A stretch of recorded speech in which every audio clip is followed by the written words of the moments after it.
Hello everyone, नमस्कार। मैं सरोज कुमार बहुत बहुत स्वागत करता हूं आपके अपने यूट्यूब चैनल जैक रैंकर्स पे। साथियों, आज के इस वीडियो के माध्यम से हम झारखंड बोर्ड परीक्षा 2025 के लिए विज्ञान की परीक्षा जिसके आयोजन करती थी 20 फरवरी 2025 को होने वाला है, उसके लिए जितने भी इंपॉर्टेंट सब्जेक्टिव क्वेश्चन है उनको देखने वाले हैं। जैसा कि आपको पता है कि हम लोग एक सीरीज चलाए हैं जिसके माध्यम से विज्ञान के सभी चैप्टर वाइज सब्जेक्टिव क्वेश्चन को हम देख रहे हैं, उसके साथ जो इंपॉर्टेंट एमसीक्यू भी है उनको भी हम लोग करते आ रहे हैं। इससे पहले हमने चैप्टर 1 का वीडियो देखा था जिसका नाम रासायनिक अभिक्रिया एवं समीकरण था। उससे रिलेटेड जितने भी वीडियो ये सब्जेक्टिव क्वेश्चन बन सकते थे उनको हम लोग लास्ट वीडियो में किए थे। आज के इस वीडियो में हम लोग इंपॉर्टेंट क्वेश्चन को देखेंगे जो हमारा दूसरा चैप्टर है अम्ल क्षारक एवं लवण, उससे संबंधित जितने भी सब्जेक्टिव और जितने भी इंपॉर्टेंट ऑब्जेक्टिव क्वेश्चन बन सकते हैं उनको हम लोग इस वीडियो में करेंगे। निश्चित तौर पर अगर आप जो वीडियो हम यहाँ पे करवाने वाले साइंस के जितने भी चैप्टर वाइज अगर आप उनको कर लेते हैं तो विज्ञान में जितने भी प्रश्न पूछे जाएंगे साथियों, लगभग के प्रश्न यहीं से रहेंगे। आपको पता है कि विज्ञान एक ऐसा सब्जेक्ट है जिसमें हर एक जो है वर्ष नए नए क्वेश्चन जनरेट होते हैं, तो मैं 100% तो नहीं कह सकता कि सारे प्रश्न यहीं से रहेंगे, लेकिन हाँ लगभग प्रश्न आपके जो है यहाँ से रहेंगे। तो साथियों, इनको ईमानदारी से बहुत अच्छे से आप कर लीजिएगा और इनको साथ साथ नोट डाउन भी करते रहिएगा। ये हमारा सेकंड पार्ट है जिसमें हम लोग अम्ल क्षारक एवं लवण को देखेंगे। आइए बिना टाइम वेस्ट के वीडियो को शुरू करते हैं। वीडियो शुरू करने से पहले साथियों मैं आपको बता दूं, अगर आप हमारे व्हाट्सएप ग्रुप में ऐड नहीं हुए तो 9835146164 पे आप मैसेज करके व्हाट्सएप ग्रुप में जरूर ऐड हो जाएं। साथ ही साथ जितने भी क्वेश्चन करा रहे हैं जैक रैंकर्स नाम की एक कॉपी बना के उन सभी क्वेश्चन को नोट डाउन कर ले साथियों, और इस नंबर पे जो है सेंड जरूर कर दें ताकि हमें पता चल सके जी आप मेहनत कर रहे हैं। तो चलिए बिना टाइम वेस्ट के आइए इस वीडियो को शुरू करते हैं।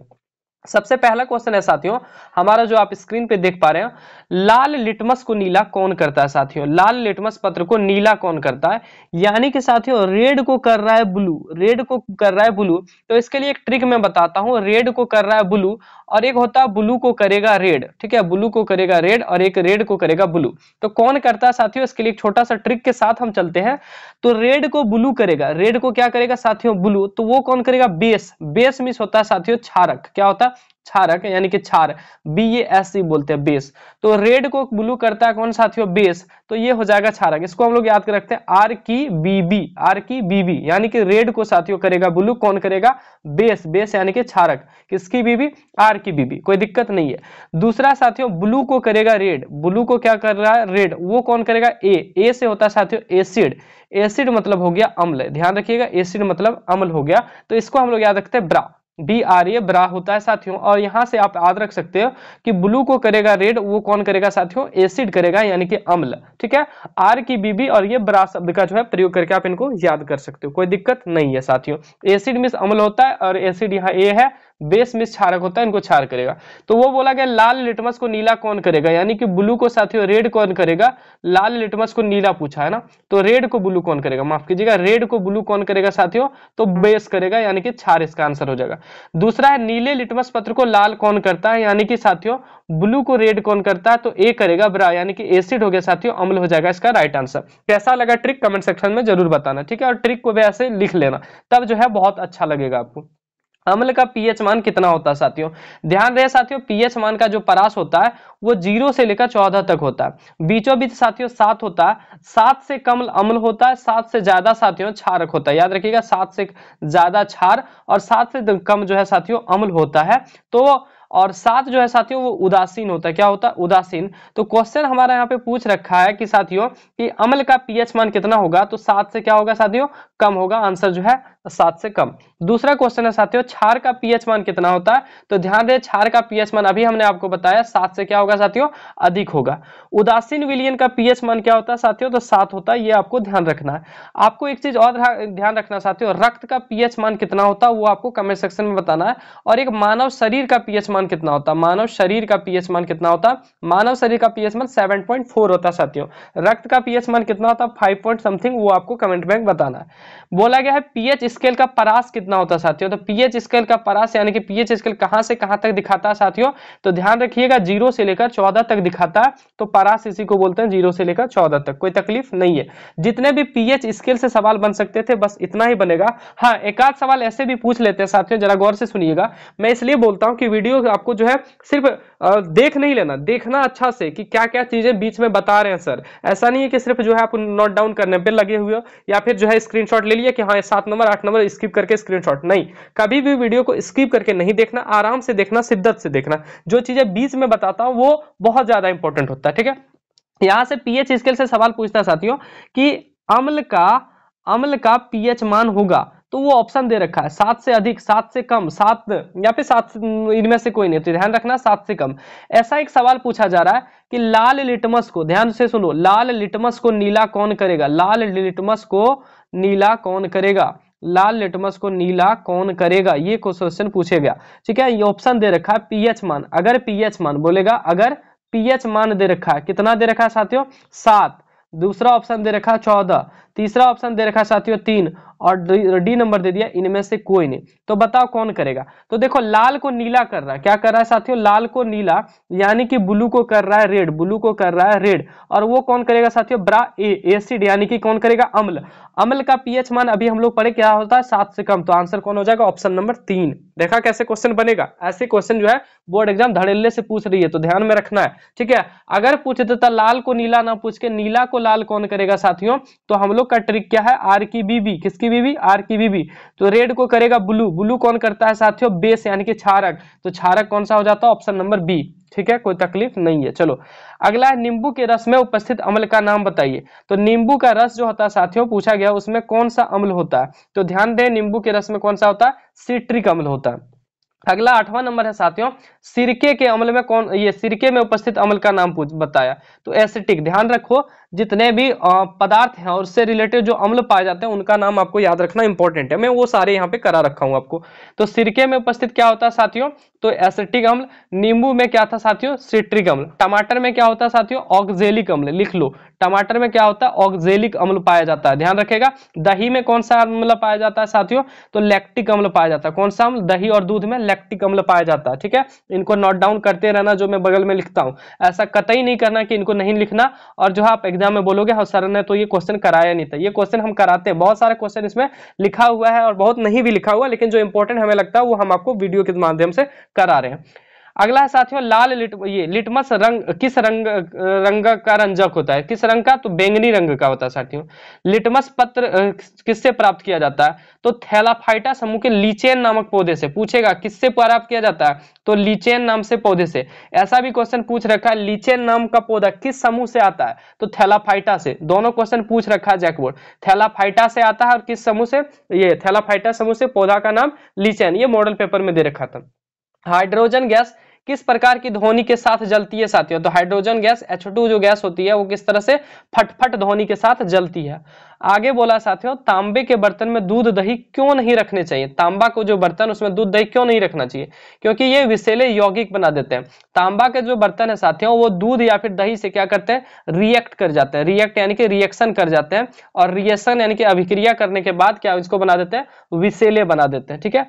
अगला साथियों पीएच स्केल क्या है, पीएच स्केल किसको कहते हैं, ये 2 नंबर में पूछ रखा है, ठीक है।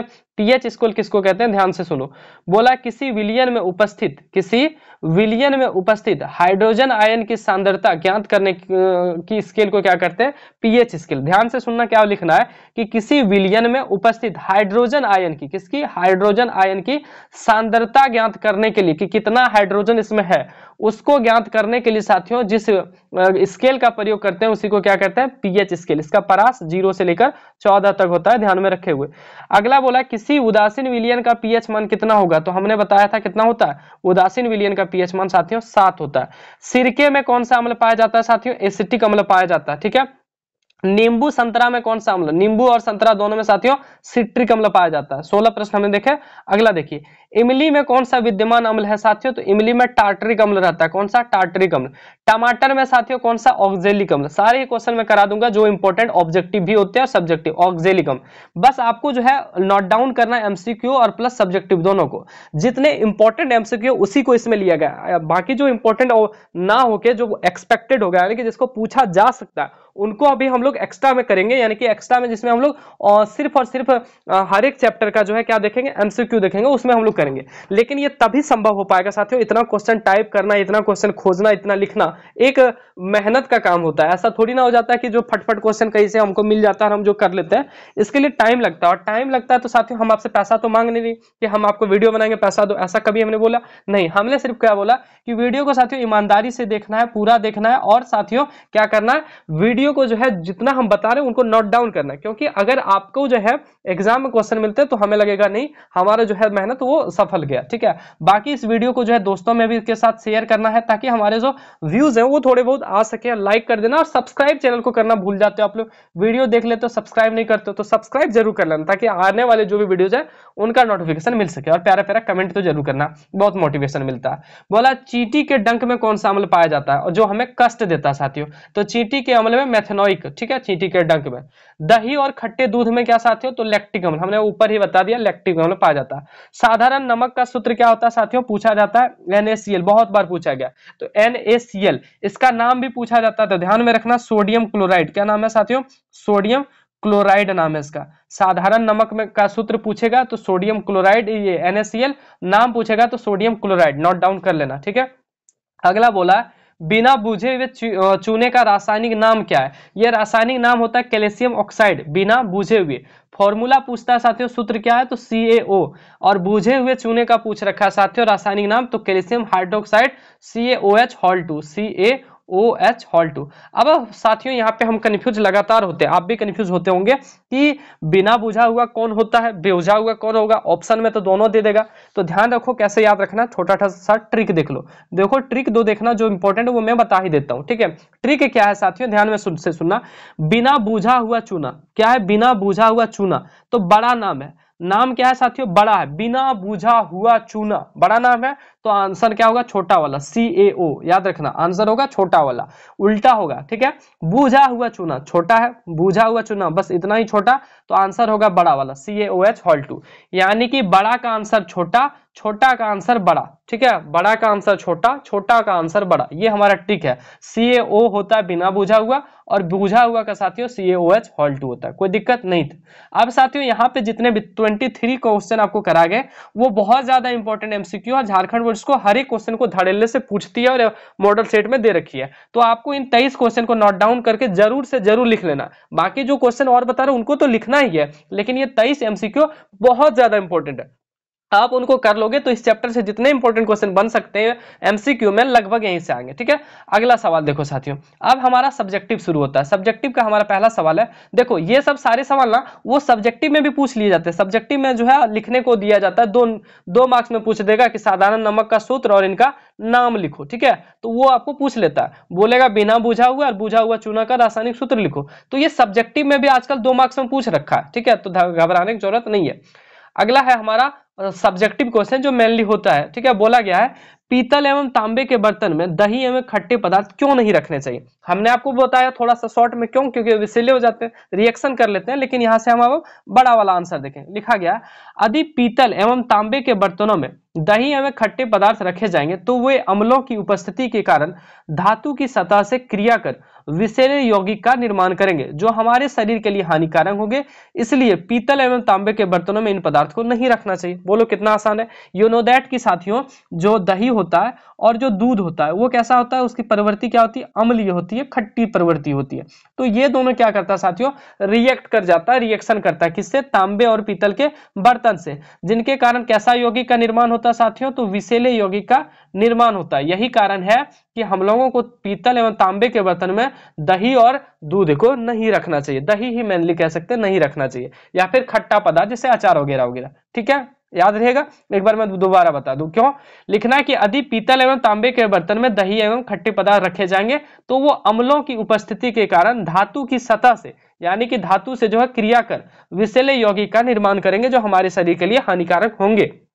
इसलिए पीतल एवं तांबे के बर्तनों में इन पदार्थ को नहीं रखना चाहिए, कोई दिक्कत नहीं है। चलो अगला क्वेश्चन है साथी, धातु के साथ अम्ल की अभिक्रिया होने पर सामान्यतः कौन सी गैस निकलती है। हमने थोड़ा देर पहले आपको बताया था हाइड्रोजन गैस निकलती। कौन सा, हाइड्रोजन। आवाज कैसे, फटफट, आवाज कैसे, फटफट आवाज करती है, H2 गैस, ठीक है। बोला गया जब धातु के साथ अम्ल अभिक्रिया करते हैं तो प्रायः क्या निकलता है, हाइड्रोजन गैस निकलती है, ध्यान रहेगा। अगला, अम्ल का जलीय विलयन क्यों विद्युत का चालन करता है? बोला है अम्ल का जो है जलीय विलयन विद्युत का चालन क्यों करता है, ये क्वेश्चन पूछा गया था। देखो यहाँ पे लिखे हैं अम्ल का जलीय विलयन विद्युत का चालन करता है। देखो क्वेश्चन कैसे हम लोग लिखते हैं, समझो जरा सा। क्वेश्चन इतना बड़ा है, इतना आंसर तो हमने उसी से लिख दिया। क्या लिखा? अम्ल का जलीय विलयन क्यों चालन करता है, तो एक तो लिख दिया क्यों को हटा के चालन करता है, क्योंकि, क्यों की जगह हम लोग क्या लगा दें, क्योंकि यह जलीय विलयन में आयनीकरण करके हाइड्रोजन आयन H+ उत्पन्न करता है। बस इतना ही आपको याद रखना, आयनीकरण करके हाइड्रोजन आयन H+ आयन जो है उत्पन्न करता है। साथियों अगर हम लोग बहुत पहले से इनको पढ़ रहे होते तो हम इसको बहुत डिटेल में आपको बताते, ठीक है, लेकिन यहाँ पे हमको टाइम जो है थोड़ा सा वीडियो लंबा होगा, तो कम से कम चीजों में समझने की कोशिश करना। तो इतना तो आपको वहीं से लिख लेना, कहां से, क्वेश्चन से, कि अम्ल का जलीय विलयन विद्युत का चालन करता है क्योंकि यह जलीय विलयन में आयनीकरण करके क्या करता है, हाइड्रोजन आयन यानी कि H+ उत्पन्न करता है, इसलिए क्या होता है, अम्ल का जलीय विलयन विद्युत का चालन करता है। कोई दिक्कत नहीं है। ये क्वेश्चन अगला 27 नंबर बहुत बार पूछा गया, CaOCl2, ठीक है, यहाँ पे साथियों ऐसे लिखाएगा CaOCl2 जो है नीचे होता है, क्योंकि ये हमने मोबाइल से टाइप किया है तो इसमें थोड़ा सा ऊपर नीचे हो जाता है। CaOCl2 का प्रचलित नाम क्या है, तो साथियों इसका नाम है विरंजक चूर्ण। क्या है? विरंजक चूर्ण इसका नाम है। विरंजक चूर्ण आप नहीं समझते होंगे, ब्लीचिंग पाउडर साथियों, किसका? ब्लीचिंग पाउडर है, जिसको जो है गर्मी के दिन में मच्छर उच्छर को भगाने के लिए छिड़का जाता है, ब्लीचिंग पाउडर। तो देखो लिखा गया विरंजक चूर्ण का नाम है, इसको इंग्लिश में ब्लीचिंग पाउडर कहते हैं। कोई दिक्कत नहीं है। बोला है उस पदार्थ का नाम बताइए जो क्लोरीन से अभिक्रिया करके विरंजक चूर्ण बनाता है, ठीक है, तो वो कौन सा? शुष्क या फिर बुझा हुआ चूना। CaOH Hol2 जब साथियों Cl से अभिक्रिया करता है या क्लोरीन से, तो क्या बनाता है? CaOCl2 और हाइड्रोजन गैस को अलग कर देता है, CaOCl2 और हाइड्रोजन बनाता है, ठीक है। यहां से विरंजक चूर्ण का निर्माण होता है, किसके साथ? तो ये शुष्क बुझा हुआ चूना और इसके साथ क्लोरीन जब अभिक्रिया करता है तो क्या बनता है साथियों? विरंजक चूर्ण बनाता है। तो वही पूछा था उस पदार्थ का नाम बताइए जो क्लोरीन से अभिक्रिया करके विरंजक चूर्ण बनाता है, तो उस पदार्थ का नाम क्या है साथियों? CaOH Hol2 यानी कि बुझा हुआ चूना। कोई दिक्कत नहीं है। अगला है प्लास्टर ऑफ पेरिस। साथियों ये क्वेश्चन पूछ रखा है कि प्लास्टर ऑफ पेरिस का सूत्र क्या है, तो ध्यान रखो प्लास्टर ऑफ पेरिस का ये वाला सूत्र है Ca, ये लिख लो बगल में, ठीक है, CaSO4 डॉट, इसको डॉट बोलेंगे, half H2O, CaSO4 dot half H2O, जैसे मैं लिखा हूं वैसे लिख लेना, ठीक है, CaSO4 डॉट हाफ H2O, ये प्लास्टर ऑफ पेरिस का सूत्र है। पूछ लेता है डायरेक्ट क्वेश्चन, बाद में नहीं करना कि सर नहीं कराए थे, ठीक है। प्लास्टर ऑफ पेरिस का जल के साथ अभिक्रिया के लिए समीकरण लिखें, यानी कि प्लास्टर ऑफ पेरिस जब जल के साथ अभिक्रिया कर लेती है तो क्या होता है साथियों? देखो लिखा plaster of Paris CaSO4 dot half H2O जल के साथ अभिक्रिया करके जिप्सम बनाता है, जिसका सूत्र क्या है? CaSO4 dot 2H2O। ध्यान रखा जिप्सम का भी पूछ लेता है, CaSO4 डॉट 2H2O, ठीक है, ये जिप्सम का सूत्र है और बनाता है और लगभग आधे घंटे में जमकर ठोस बन जाता है। तो बोल रखा है प्लास्टर ऑफ पेरिस साथियों जल के साथ क्या करेगा? अभिक्रिया करके क्या बनाता है? जिप्सम बनाता है और लगभग आधे घंटे के बाद जमकर ठोस बन जाता है, ठीक है, ये दे रखा है। CaSO4 डॉट हाफ H2O जब जल के साथ अभिक्रिया करें तो क्या बनेगा? CaSO4 dot 2H2O। यहाँ पे साथियों इस तरह से होगा 1 into 1/2 जो है H2O होगा, ठीक है, और इसके साथ मिलकर CaSO4 डॉट 2H2O। ये प्लास्टर ऑफ पेरिस था, ये जल है H2O और इसके साथ अभिक्रिया करने पर जिप्सम बनता है। आप जिप्सम को साथियों देखे होंगे, कहां देखे होंगे? आपके गांव घर में किसी का पैर टूटा होगा साथियों, तो पक्का बैंडेज जिसको गांव घर में बोला जाता है, प्लास्टर किया जाता है पक्का बैंडेज, तो पक्का जो बैंडेज होता है साथियों वो सीमेंट नहीं रहता, वो क्या रहता है? जिप्सम रहता है। प्लास्टर ऑफ पेरिस इसको बोलते हैं। क्वेश्चन पूछा गया था साथियों एक बार झारखंड बोर्ड के द्वारा ही, सुनना जरा सा, कि प्लास्टर ऑफ पेरिस का उपयोग बताओ। तो सबसे पहला उपयोग, दो ही उपयोग पूछा गया था। सबसे पहला उपयोग साथियों डॉक्टरों द्वारा टूटी हुई हड्डियों को जोड़ने में, डॉक्टरों द्वारा टूटी हुई हड्डियों को जोड़ने में पहला उपयोग था। दूसरा उपयोग साथियों मूर्तिकार द्वारा, मूर्ति जो बनाता है मूर्तिकार कहते हैं, मूर्तिकार द्वारा मूर्ति बनाने में, किसमें साथियों? मूर्ति बनाने में भी इसका प्रयोग करता है। याद रखिएगा प्लास्टर ऑफ पेरिस का दो जो है उपयोग, ठीक है, मूर्तिकार द्वारा मूर्ति बनाने में और डॉक्टरों द्वारा टूटी हुई हड्डियों को जोड़ने में, ये लिख लीजिएगा। अगला है साथियों 30वां नंबर, कोई विलयन लाल लिटमस को नीला कर देता है। देखो ये क्वेश्चन ऊपर करा रखा था, पूछ दिया नीचे, लाल को नीला करा साथियों, रेड को कर रहा ब्लू, RGB कौन करेगा? बेस यानी कि क्षारक। क्षारक का pH मान साथियों 7 से क्या होता है? अधिक होता है, 7 से अधिक। देखो ये आंसर होगा ना जी, ये 7 से कम है, ये भी 7 से कम है, ये भी 7 से कम, एक ही ऑप्शन है, ऑप्शन नंबर डी। करेक्ट हो गया, कोई दिक्कत? देखो कैसे क्वेश्चन पूछ लेता है, बिल्कुल सही है। बोला गया विलियन लाल लिटमस को नीला कर देता है, इससे पीएच अवश्य 7 से अधिक होना चाहिए, अतः ठीक उत्तर डी है। समझ गए, कोई दिक्कत नहीं है। चलो अगला देखते हैं साथियों। अगला है साथियों आश्वित जल या फिर आसूत जल भी रहता है, आश्वित जल या फिर रहेगा आसूत जल, आसूत जल विद्युत का चालन क्यों नहीं करता जबकि वर्षा जल करता है, ये पूछा गया।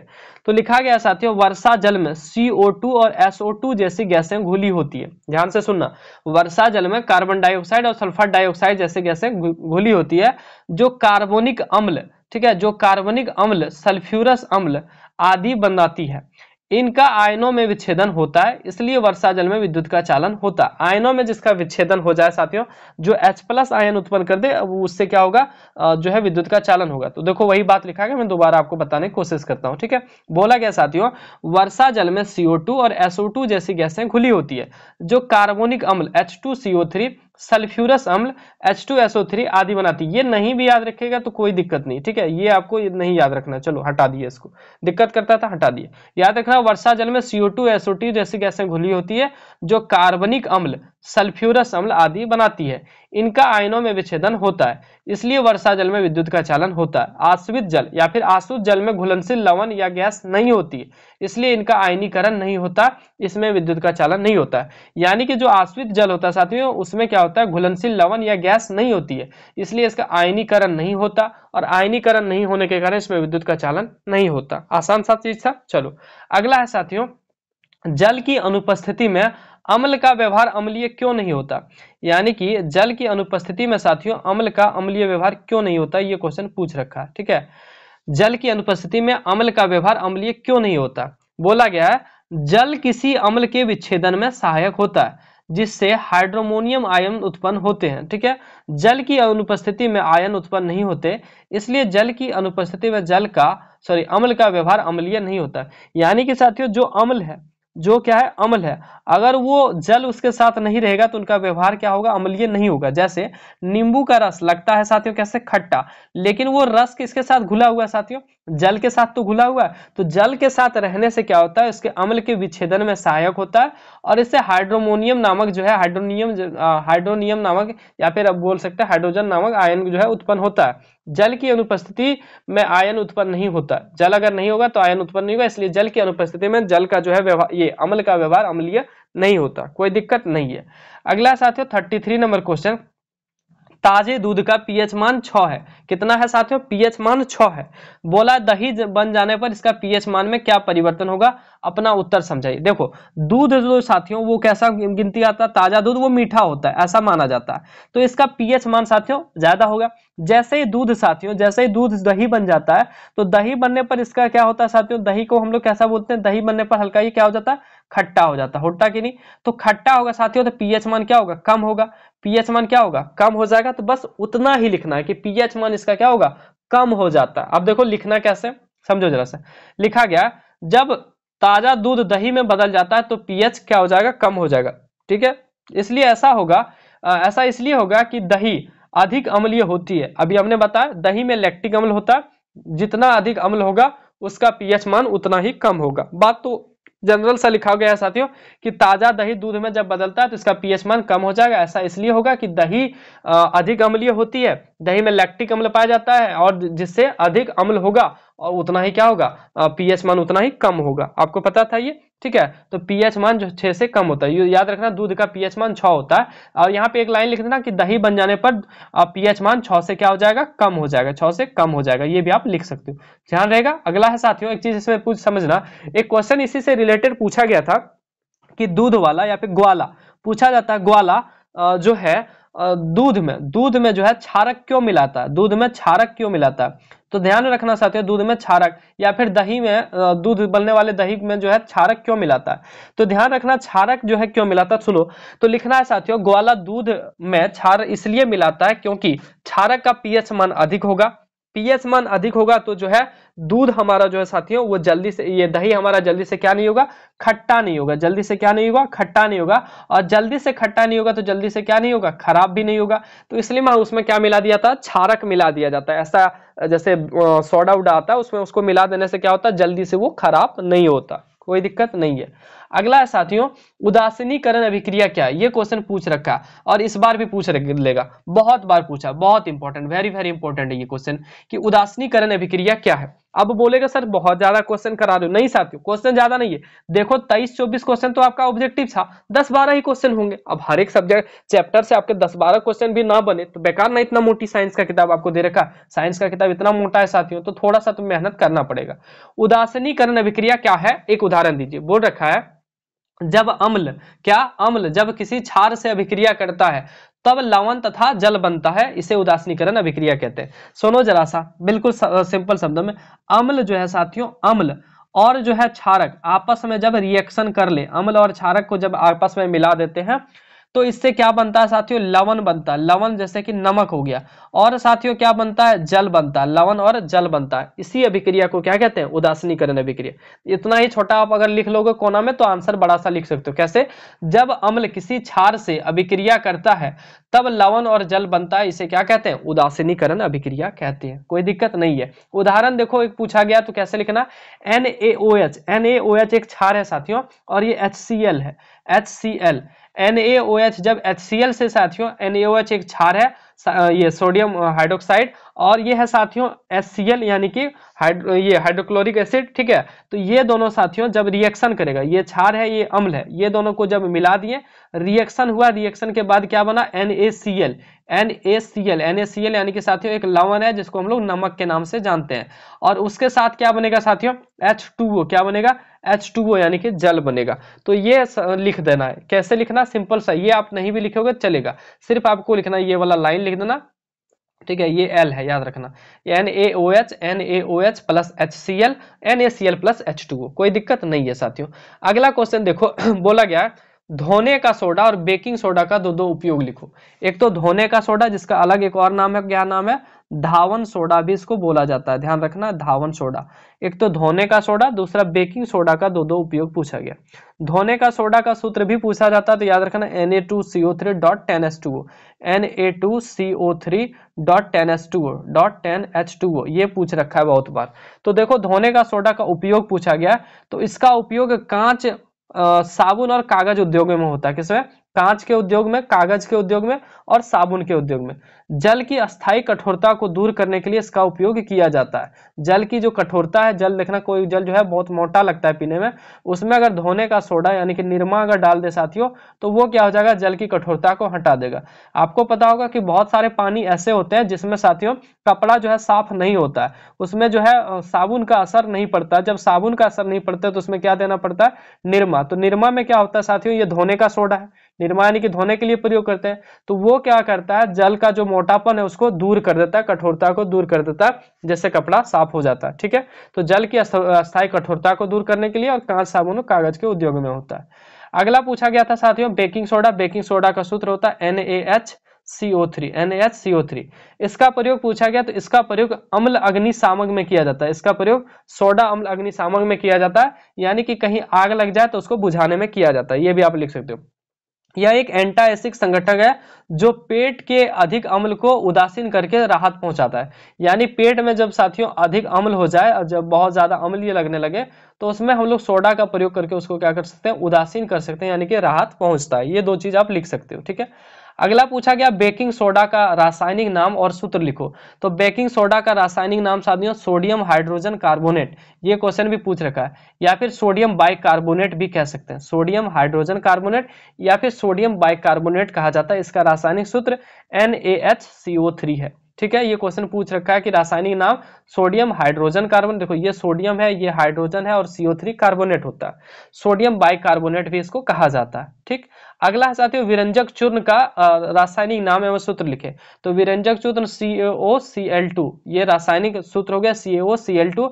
नाम है इसका साथियों कैल्शियम ऑक्सीक्लोराइड, क्या है, कैल्शियम ऑक्सीक्लोराइड, इसे चूना क्लोराइड भी कहते हैं। तो कैल्शियम ऑक्सीक्लोराइड विरंजक चूर्ण का रासायनिक नाम, सूत्र है CaOCl2। अगला और अंतिम क्वेश्चन साथियों, अस्पतालों में टूटी हुई हड्डियों को, अस्थियों को जोड़कर बैठाने के लिए उपयोग में लाए जाने वाले यौगिक का नाम लिख करें, इसको कैसे निर्मित किया जाता है। अभी थोड़ा देर पहले हम आपको बताए थे वो कौन सा है, जिप्सम है, CaSO4.2H2O, ये थोड़ा देर पहले हमने आपको बताया CaSO4.2 2H2O, ये कौन सा जिप्सम होता है। तो यहाँ पे इसका आंसर लिखा गया, अस्पतालों में टूटी हुई हड्डियों को जोड़ने के लिए जिस यौगिक का प्रयोग किया जाता है उसे प्लास्टर ऑफ पेरिस कहते हैं, बाद में वो जिप्सम बन जाता है। ठीक है, इसे रासायनिक दृष्टि से कैल्शियम सल्फेट हेमीहाइड्रेट, ये नाम नहीं भी याद रखेगा तो आपको ये सिर्फ लिख देना। ठीक है, ये पूछ रखा है कि प्लास्टर ऑफ पेरिस का रासायनिक नाम क्या है, तो रासायनिक नाम है CSO4 calcium sulphate hemihydrate, calcium sulphate hemihydrate CSO4.2H2O। इसे भट्ठी में 373 केल्विन ताप पर गर्म करके क्या बनाया जाता है, जिप्सम बनाया जाता है। ठीक है, 373 केल्विन ताप पर इसको गर्म करके इसके साथ क्या बनाया जाता है, जिप्सम CSO4.2H2O। ये जो है 373 केल्विन पे जब बनेगा साथियों तो प्लास्टर ऑफ पेरिस और हाफ H2O। आप इसको उल्टा भी इसको लिख सकते हैं, कोई दिक्कत नहीं है। जैसे पहले समीकरण में आप देखे थे कि इन दोनों को जब हम लोग रिएक्ट कराते हैं तो बनता है हमारा जिप्सम साथियों। ये इंपॉर्टेंट क्वेश्चन था चैप्टर नंबर 2 का, और आपको उम्मीद है बहुत अच्छा ये वीडियो लगा होगा।